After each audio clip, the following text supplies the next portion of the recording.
ยิ้มของอายแทนฝ่ายผู้แขนก่อนเคยเป็นแฟ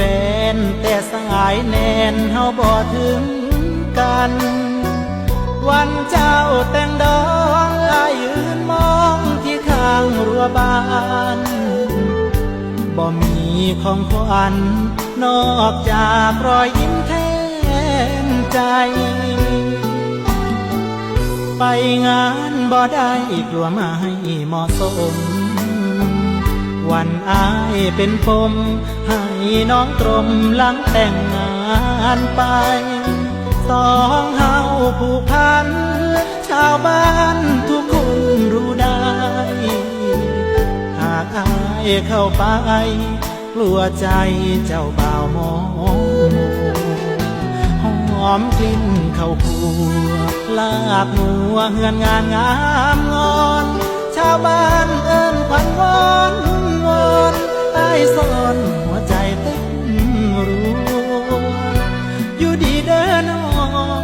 ก็ต้องย่านอายไปพันอายคนหักสิ้นบอกว่าไปกินเหล้าขาวล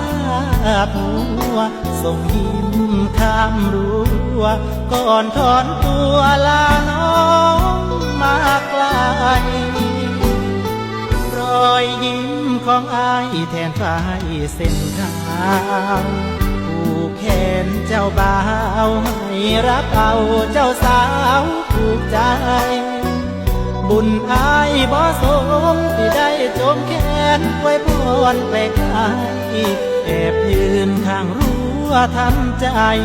ได้เพียงส่งยิ้มอวยพร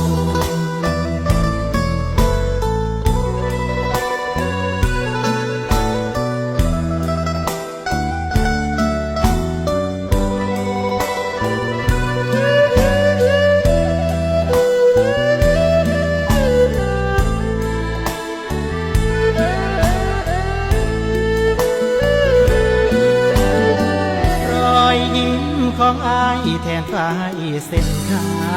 วผูกแขนเจ้าบ่าวให้รับเอาเจ้าสาวผูกใจบุญอายบ่สมที่ได้จมแขนไว้พรไปไกลแอบยืนข้างรั้วทำใจได้เพียงส่งยิ้มอวยพร